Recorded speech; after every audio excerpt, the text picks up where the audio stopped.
히브리서를 지난 금요일부터 또 말씀을 묵상 본문에 따라서 전하게 되었습니다. 유대인이었다가 예수를 믿은 사람들이 처음에는 환호하고 기뻐하다가 이제 과거로 돌아가는 움직임을 보면서 절대로 그리스도를 떠나서는 안 된다. 그것을 가르치기 위해서 히브리서가 기록이 되었습니다. 회교권에 선교하시는 분들 얘기 들어보면요, 신학교 보내서 목사 안수까지 받았는데 나중에 다시 무슬림으로 돌아간대요. 굉장히 절망적이라고 해요. 교회 리더로 세웠는데 옛날로 돌아가 버리니까. 그런데 그런 일이 회교권에서만 있는 것이 아니고 1세기에 예수를 믿었지만 유대인들이 조롱하고 욕하고 소외시키고 경제적인 불이익까지 줄 때, 내가 성전 제사를 통해서 죄 씻음을 받았는데 양 잡고 소 잡고 그렇게 눈앞에 펼쳐지는 그런 일이 더 이상 기독교 안에는 없는데 내가 다시 성전에 들어가서 양을 잡아야 되는 게 아닌가. 대제사장의 그 옷에서 부딪히는 그 방울 소리가 그리워지는 형태로 이렇게 바뀌면서 마음이 이렇게 움직이는 거죠. 더군다나 유대인들은 예수는 천사급이다, 선지자급이다, 그가 어떻게 완전한 속죄자가 될 수 있겠는가, 그는 대제사장일 수 없다, 이런 이야기를 할 뿐만 아니라 수많은 위협과 회유로 사람들의 마음을 움직였어요. 그래서 많은 1세기의 유대인들이 흔들렸단 말이죠. 그래서 이 흔들리는 유대인들을 붙잡아주고 격려하고 앞으로 나갈 수 있도록 하기 위해서 히브리서가 기록이 되었습니다. 히브리서 주제는 크게 7가지인데, 올바르고 분명한 믿음을 세우고 성숙한 믿음을 갖게 하고, 교인들 가운데 이제 모임에 빠지는 분들은 이제 흔들린 분들이거든요. 옛날로 돌아가는 분들, 그분들을 이끌어내고 유혹에 빠지지 않도록 가르치고 고난을 견디도록 격려하고 주님의 재림의 임박성을 알려주고, 그리고 고난 중에도 찬양하도록 했습니다. 이 모든 것은 그리스도가 누구신지를 드러내면서 설명되었는데, 예수님은 선지자보다 우월하시고 천사보다 우월하시고 모세보다 우월하시고 아론보다, 그다음에 여호수아보다도 우월하고 아론보다 우월하신 그리스도, 그리고 유대교의 모든 의식보다 우월하시고 구약의 모든 성도보다 우월하신 그리스도를 이렇게 드러내면서 이런 주제에 접근해 가는 것이죠. 4장에서 우리가 받은 약속 안에 주어져 있는 이 안식을 우리는 어떻게 누릴 수 있는가, 그 문제를 다루고 있는데, 이 안식이라는 용어를 잘 이해하는 게 필요해요. 바클레이라는 주석가에 의하면 카타파시우스라는 이 헬라어 단어는 3가지 의미로 히브리서 기자에 의해서 사용되었다고 합니다. 첫째로는 하나님의 평안이에요. 안식을 주신다 했을 때 세상이 주지 못하는 평안을 주시기 위해서 그걸 누려야 되는데 이제 그걸 누리지 못하는 분들이 있다는 것이죠. 두 번째는 약속의 땅에 들어가는 것을 안식한다, 이런 표현으로 썼다는 것이죠. 세 번째는 하나님께서 6일 동안 일하시고 하루를 쉬셨는데 그 쉼을 영원한 날로 우리에게 주신다는 거예요. 6째 날까지는 아침과 저녁이 됐다, 이런 말이 있는데 7째 날에는 그런 말이 없어요. 안식에는 저녁이 없다, 끝이 없다, 영원한 안식이 우리에게 주어진다, 그것을 가르치고 있습니다. 심각한 것은 출애굽하여 바로의 속박에서 벗어났음에도 불구하고 수많은 기적을 경험하고 홍해를 건너고 아침마다 만나를 먹었음에도 불구하고 하나님이 정말 주시려는 중요한 선물 안식을 받지 못하는 사람들이 너무나 많았다는 것입니다. 다수의 사람들이 안식을 누리지 못했어요. 여러분, 안식은 그냥 교회를 이렇게 다녀주면, 교회를 좀 나와주면 안식을 무조건 주시는 것이 아니라는 것입니다. 성도들이 오늘날도 긴장을 해야 되죠. 안식은 그냥 끝난 게 아니에요. 안식 주고 안 주고 끝난 게 아니고 11절에 보면 안식에 들어가기를 힘쓸지니, 한번 크게 11절을 앞에 보시고 읽으실까요? 힘써서 읽어주십시오. 시작. 안식에 들어가기를 힘쓸지니 이는 누구든지 저 불순종하지 아니하는 본에 빠지지 않게 하려 함이라.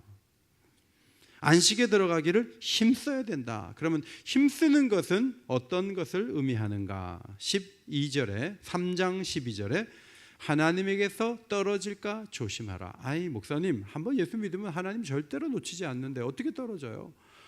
그러나 성경은 떨어지지 않는다고 말을 하면서 한편으로는 떨어질까 조심하라 그러거든요. 그 다음에 매일 피차 권면해야 된다. 옆에서 도와줘야 된다. 공동체가 필요하다. 사랑방이 필요하다. 그래서 죄의 유혹으로 완고하게 되지 않도록 서로 도와야 된다.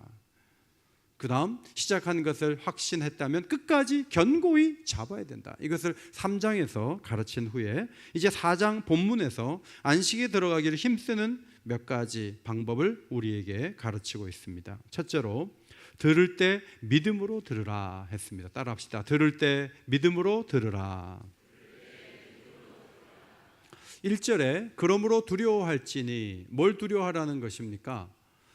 안식에 들어갈 약속이 아직 미래형으로 남아있다는 거예요. 그런데 공동체 가운데 안식에 들어가지 못할 사람도 있기 때문에 두렵다는 것이죠. 저에게 가장 두려운 거는요, 제가 갑자기 병들거나 제 개인사에 의해서 어떤 어려움을 당하는 것도 저도 두려워요. 그러나 영적으로 교회 공동체의 가장 심각한 문제는 뭐냐면, 교회 열심히 나오는데 천국 가니까 안식을 누리는 자리에 그 사람 없는 거예요. 그때 세례 줬는데, 그때 말씀 축제 때도 왔었는데 이상하다. 어떻게 안식에 못 들어왔지? 이런 일이 발생한다고 하니까 이게 얼마나 두려운 일입니까? 약속의 땅을 가기 위해서 출애굽할 때 이사를 한 거죠. 다 내려놓고 이사를 했어요. 홍해를 건넜어요. 매일 아침마다 만나를 걷어 먹었어요. 그런데 약속하신 안식에 이르지 못하는 사람이 부지기수였다는 거죠. 그러면 그 사람들은 어떤 사람들입니까? 할아버지가 나가고 아버지가 나가니까 손자가 나간 형국이라고 할까? 아니면 옆집, 뒷집, 앞집에서 전부 이사를 가니까 그 사람도 떠났다고 할까? 도대체 믿음을 갖지 않았다는 것은 굉장히 놀라운 일이죠. 여러분, 이 믿음을 갖는다는 것은 쉬운 문제가 아니에요. 체중 감량을 위해서 이렇게 식사를 하시고, 이렇게 운동기구를 쓰고, 이렇게 하면 복근이 나오고 당신이 살이 빠집니다 라는 영상을, 유튜브 영상을 헬스장에서 봤어요. 헬스장에서 몇 번 봤냐면 5번 봤어요. 자, 살 빠졌습니까? 몇 번 봤어요? 5번. 살 빠졌습니까? 안 빠지죠. 헬스장에서 봤다니까요. 10번 봤다니까요. 소용없어요. 그대로 해야 돼요. 그대로 해야 살이 빠지는 거예요. 그렇다면 홍해를 건넜고 만나를 먹고 애굽에서 다 정리하고 나왔어요. 그런데 들을 때 믿음 없이 듣는 게 가능하다는 거예요. 이게 굉장히 심각한 말씀이에요. 그렇다면 우리에게 적용하자면, 교회 멤버예요. 주일 잘 지켜요. 세례 받았어요. 헌신도 해요. 직분도 있어요. 성찬도 받아요. 그런데 그 사람 중에 안식에 이르지 못하는 사람이 있을 수 있다는 경고예요. 어떻게 그럴 수 있는가? 2절이 그것이 가능하다는 것을 보여주고 있는데, 2절을 앞에 보시고 같이 읽겠습니다. 시작. 그들과 같이 우리도 복음 전함을 받은 자이나 들은 바 그 말씀이 우리에게 유익하지 못한 것은 듣는 자가 믿음과 결부시키지 아니함이라. 우리에게 하나님 말씀이 유익하지 못할 수가 있는데, 어떻게 하면 그런가 하면, 듣는 자가 믿음과 결부시키지 못하면 듣는 바가 아무런 유익되지 않을 수 있다. 그것을 말씀하고 있는 거예요. 사형리 전도를 해보면 이게 무슨 뜻인가를 잘 알 수 있는데, 사형리에 보면 하나님께서 4가지 영적인 원리를 마련하셨다 하면서 이제 이 그림을 설명하거든요. 위의 그림은요, 예수님이 밖에 계신 거예요.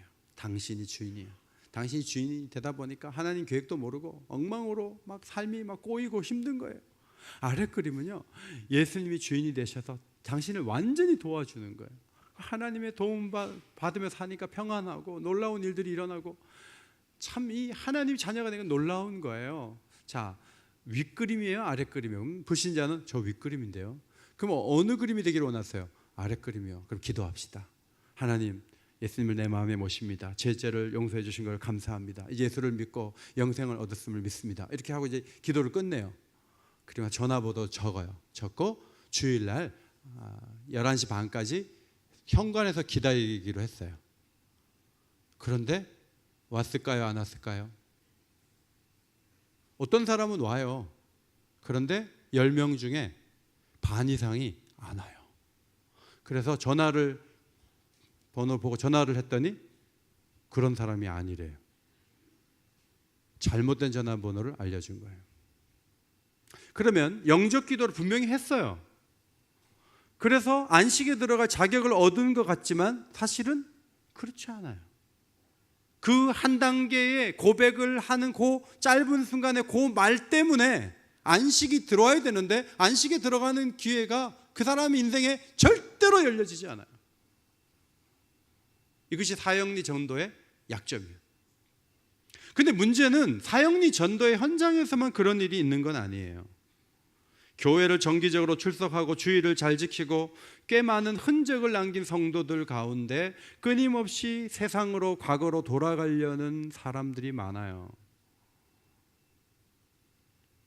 그건 하나의 유혹이죠. 바울을 열심히 섬겼던 데마라는 사람이 있어요. 그런데 데마에 대해서 디모데후서 마지막 서신에서 바울은 이렇게 말해요. 데마는 이 세상을 사랑하여 나를 버리고 데살로니가로 갔고. 데마가 한때는 바울의 서신 가운데 돕는 귀한 일꾼처럼 이름이 등장하는 때가 있어요. 그런데 디모데후서 마지막 시간에는 세상을 사랑하여 사도를 버리고 데살로니가로 가버렸다는 거예요. 여러분이 잘 아시는 것처럼 가룟 유다는요, 예수님이 죽은 자를 살리는 것도 다 봤어요. 자기 손으로 직접 오병이어의 기적을 경험했고요, 수많은 병자가 일어나는 것을 봤고요, 예수님 가장 가까이에서 하나님 말씀을 들었어요. 예수님에 매료될 수밖에 없고 인생을 완전히 몰입할 수밖에 없는 사람이에요. 그런데 은삼십에 예수님을 팔았어요. 놀라운 경험을 하고서도 얼마든지 주님을 떠나는 자가 역사 가운데 있는데 우리의 교리는 절대로 안 떠난다고 가르치죠. 그렇지 않을 수 있다는 것을 히브리서가 가르치고 있습니다.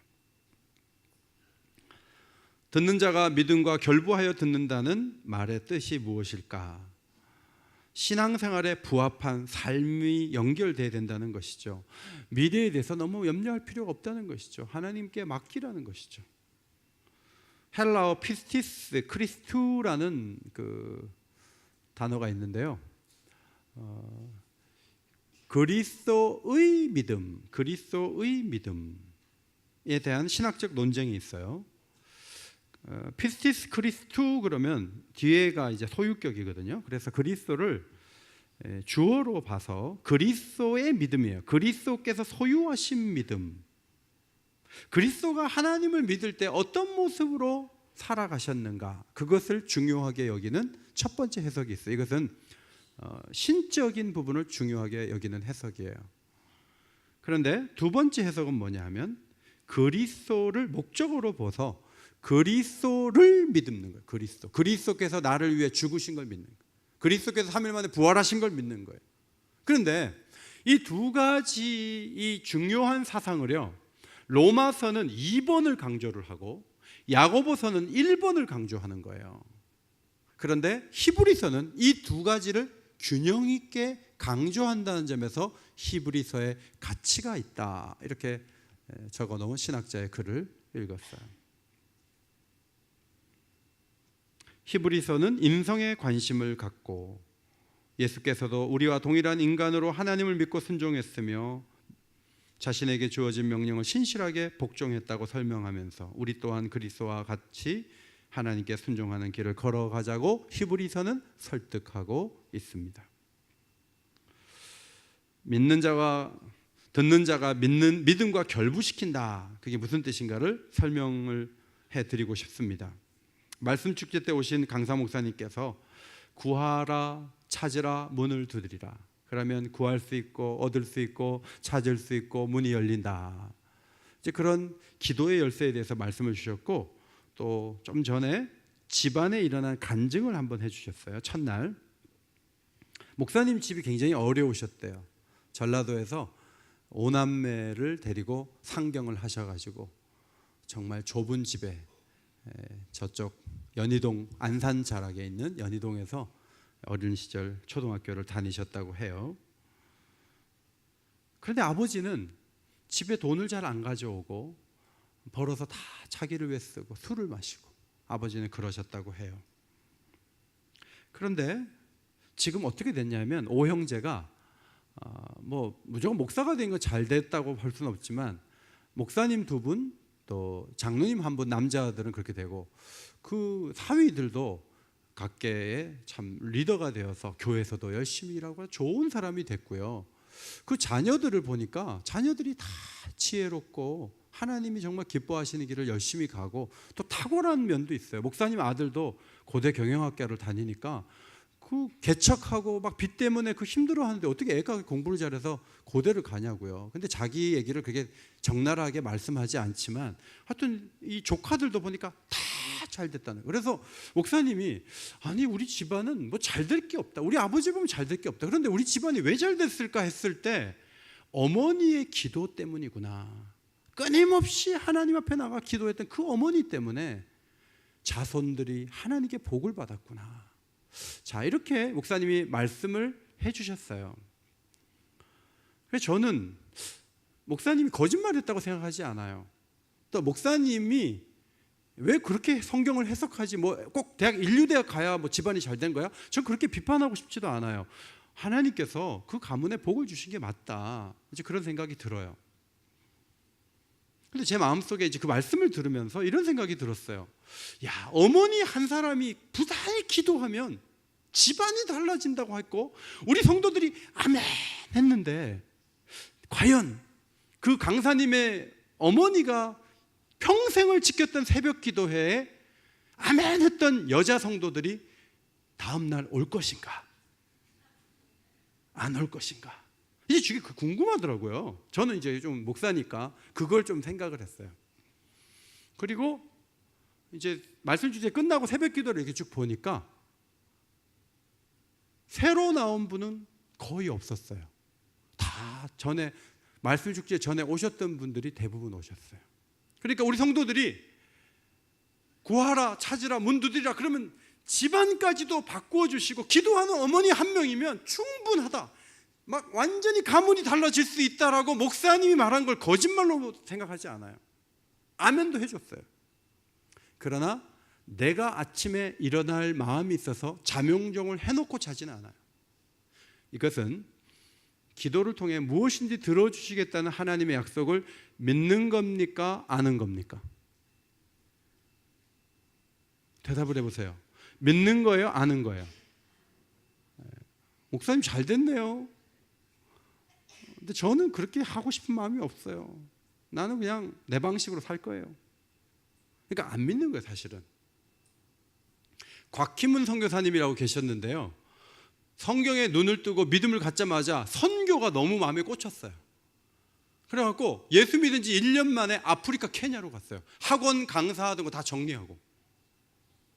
그분은 선교에 대한 눈을 크게 열고 보니까 아니 예수 믿는 분들이 이렇게 선교가 중요한데 자기는 막 그냥 다 해서 선교에 집중하는데 단기 선교도 성도들이 잘 안 가거든요.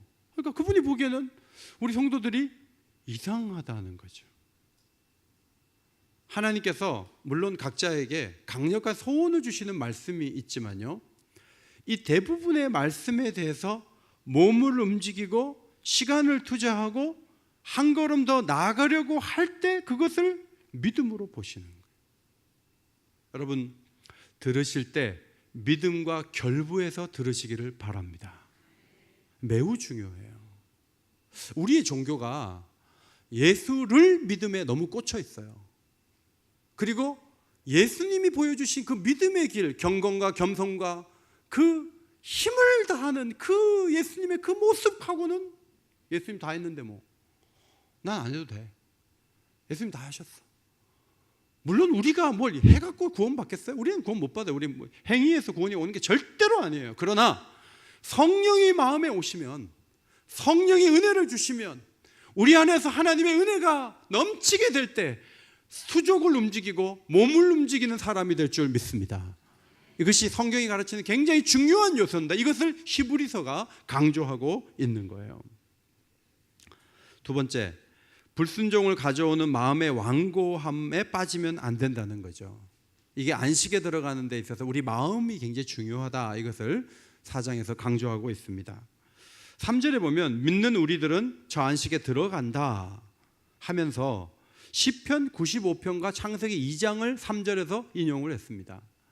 95편 11절을 보면 하나님께서 맹세하시기를 그들이 내 안식에 들어오지 못하리라 하였도다, 이렇게 기록이 되어 있거든요. 그런데 그 말씀과 연결해서 3절에 보면 하나님께서 창조할 때 안식하는 일을 이미 이루셨다, 이렇게 말씀하고 있는 거예요. 하나님이 출애굽 백성들을 불러내셨을 때는 가나안에 입성하게 하려고 불러내신 거예요. 그런데 계속 못됐게 하니까 못 간다 그랬어요. 안 된다 그랬어요. 그리고 정말 여호수아 갈렙밖에 못 들어갔어요. 이것이 영적으로 우리에게 무슨 의미가 있는가 하면요, 우리에게 보장된 것임에도 불구하고 우리의 상황에 따라, 우리의 마음을 잘못 관리함에 따라서 이것이 우리에게 선물이 오지 않을 수도 있는 거예요. 제가 금요일 날도 말씀드렸잖아요. 오늘 유람선 타고 신과 함께 2 영화 보고 그 다음에 63빌딩 가서 식사하고 집에 오는 그 계획이요, 싸움질하고 막 나쁘게 해갖고 부모 마음을 상해 놓으면요, 중간에 이게 계획이 깨져버리는 거예요. 그래가지고 집에 와서 라면 끓여 먹어야 되고요, 좋았던 일은 없던 걸로 하는 거예요.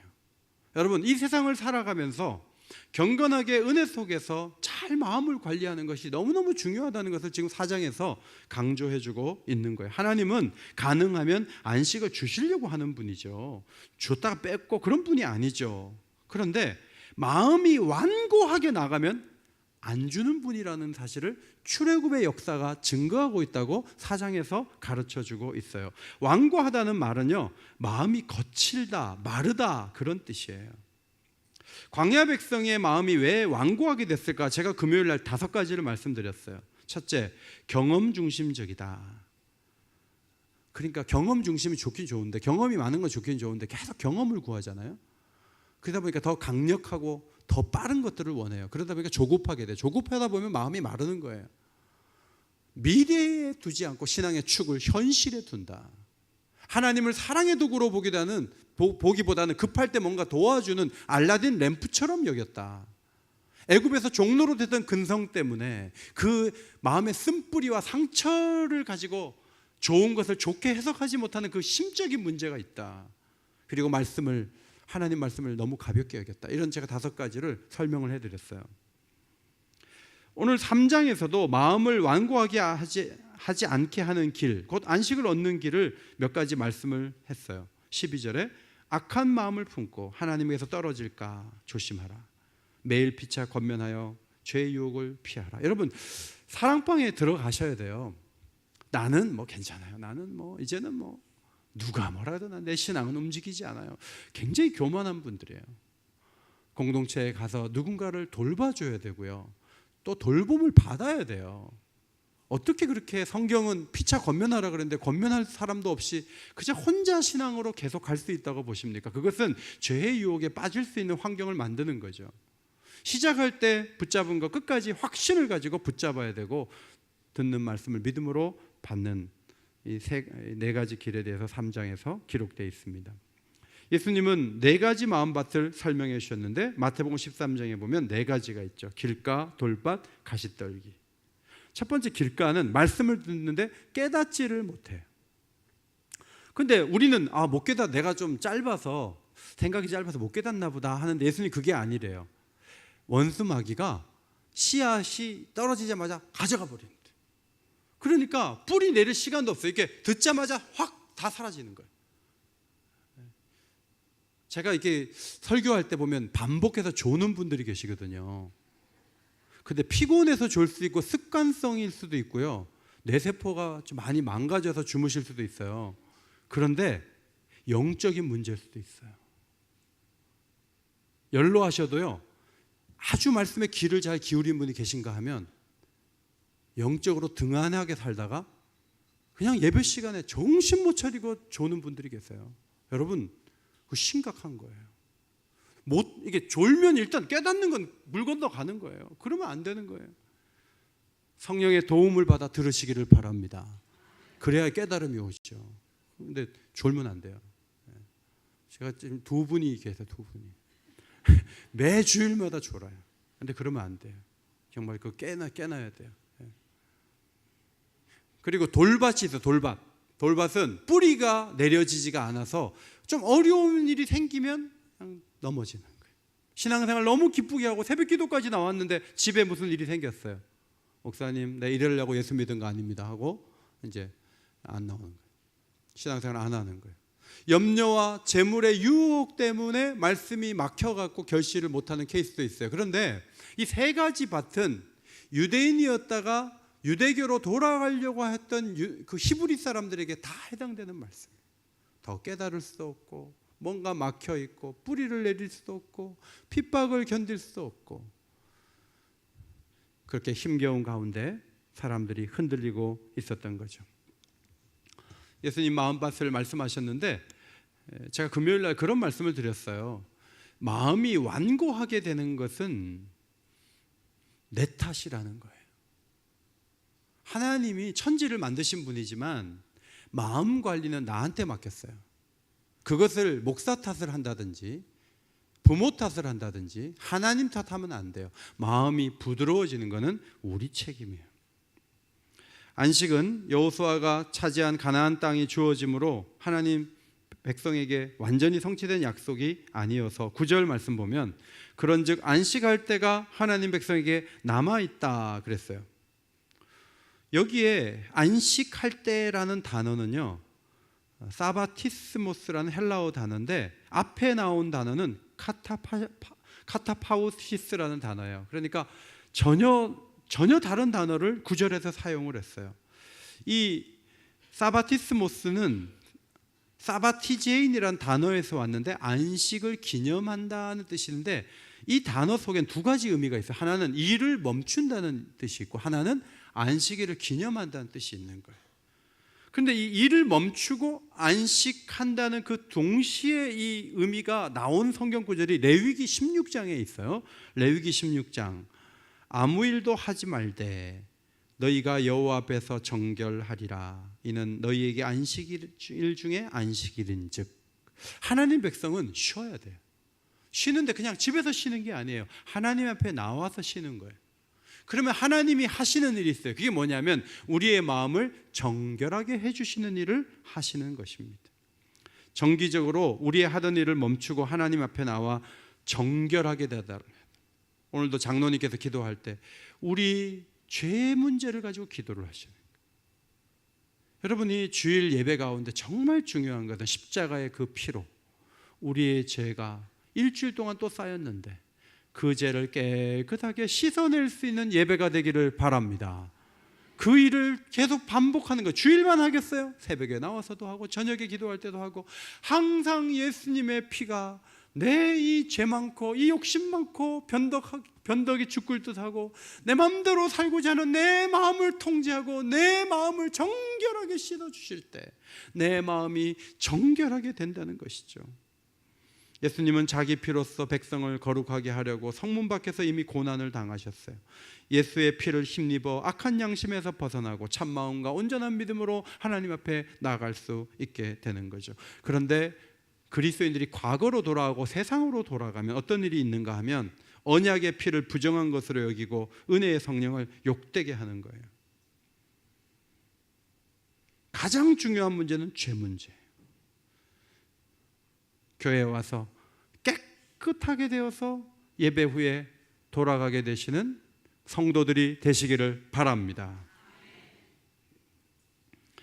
예루살렘 교회의 바리새파 사람들은 이방인들에게 할례가 필요하다, 율법을 지켜야 된다 이런 걸 막 주장했어요. 그때 베드로가 그 이야기를 반박하면서 사도행전 15장 9절에 이런 말씀했어요.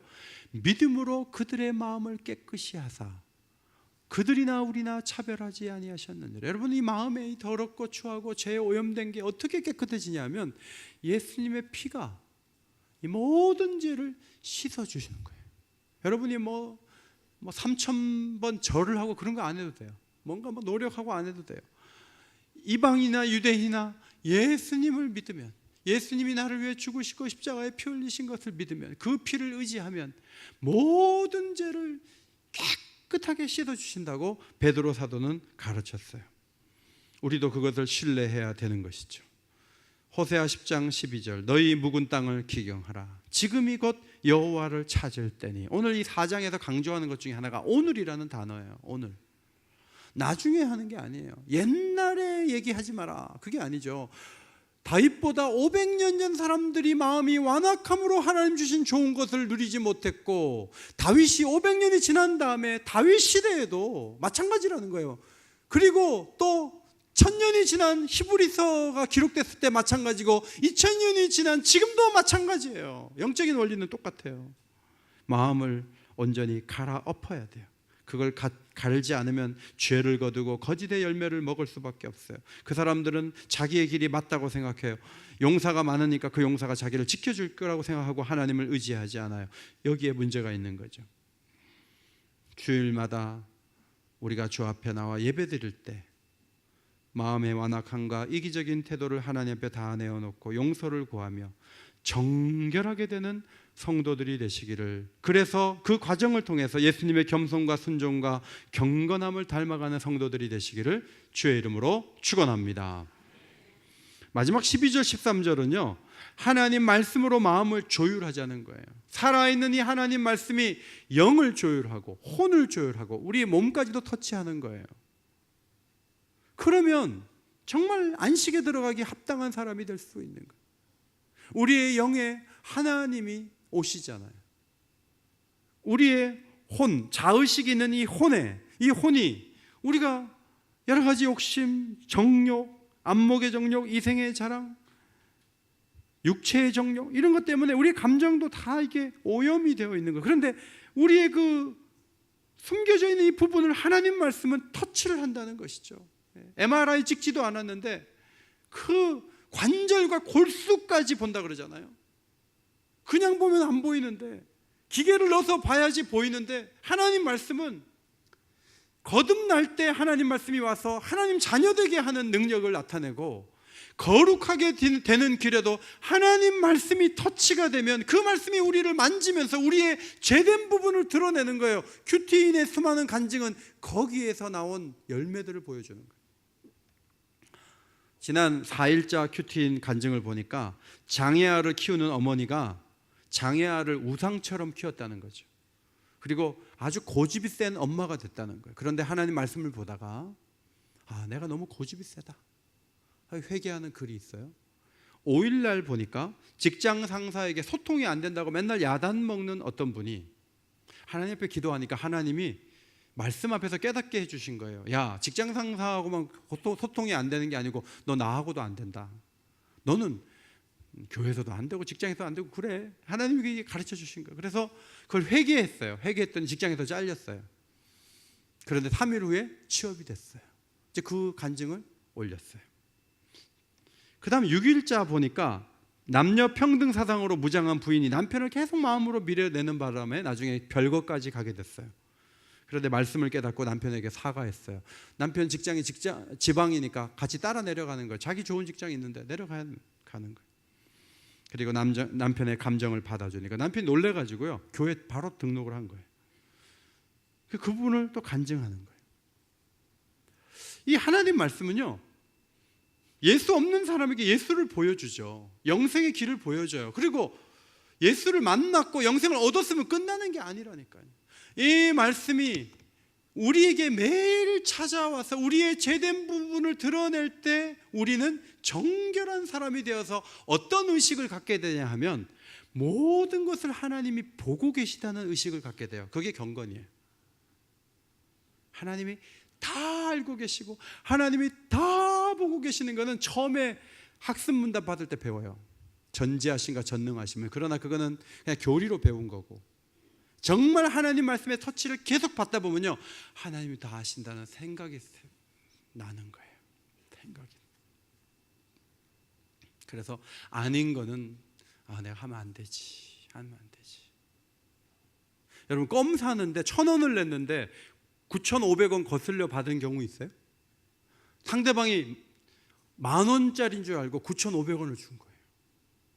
그래서 순간적으로 하나님 선물? 그럴 수 있죠. 그러나 위를 이렇게 보니까 그 적은 돈에 목숨 거냐? 그러지 않겠어요?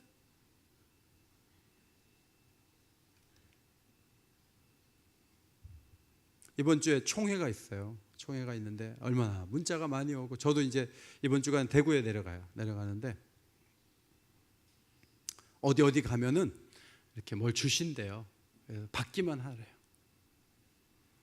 제가 이렇게 생각해 보니까 나는 받고 딴 사람 찍으면 돈만 생기는 거죠. 그런데 그 뷔페의 그 현장에 그걸 받아가지고 무슨 성공을 하겠다고, 세상에서도 정리된 일을. 여러분, 모든 것을 하나님이 보고 계시는 거예요. 그런데 제가 목회하면서 이상하게 느낀 게 뭐냐면, 정말 오래 믿었고요, 정말 하나님 사랑한다고 하는데 이렇게 보면 하나님 없는 것 같이 행동하는 경우를 봐요.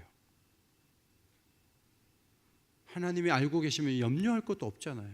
다 알고 계신데 뭘 염려를 해요? 자녀를 그냥 두겠어요?